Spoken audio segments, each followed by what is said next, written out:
নওগাঁয় চলছে ক্ষুদ্র নৃগোষ্ঠীর সবচেয়ে বড় কারাম উৎসব।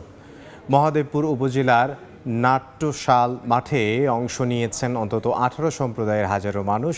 বিস্তারিত জানবো এই মুহূর্তে সেখানে আছেন সহকর্মী এমআর রকি, যাব তার কাছে। অঞ্চলের অন্তত 18টি সম্প্রদায় আসলে দীর্ঘ প্রতীক্ষায় থাকেন এই দিনটির জন্য।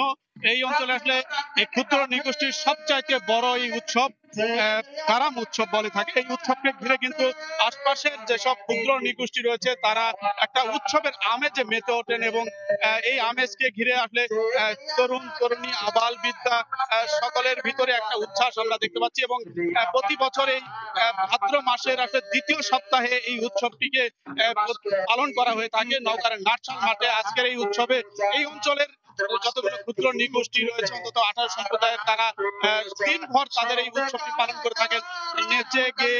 আসলে এই উৎসবকে তারা যে স্মরণ করেন এই স্মরণের পিছনে তাদের যে ব্যাখ্যা বা তারা যে একটা ধর্মীয় রীতি অনুসরণ করে থাকেন।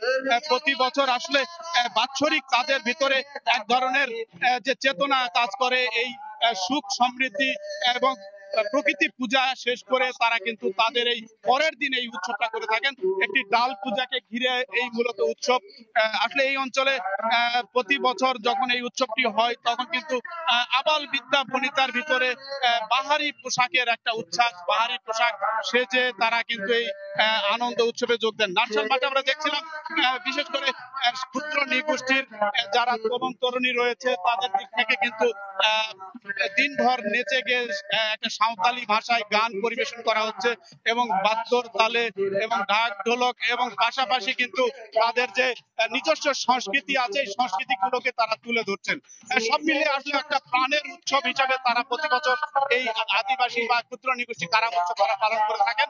এই উৎসব দিনভর চলবে এবং এই উৎসবের পাশাপাশি তাদের কিন্তু আরো বেশ কিছু পূজা অর্চনা রয়েছে। এই অর্চনার মধ্য দিয়ে তাদের এই কারাম উৎসবটি শেষ করবে। এই ছিল নওগাঁর মহাদেবপুরে এই কারাম উৎসবের সার্বিক খোঁজ খবর আমার কাছে।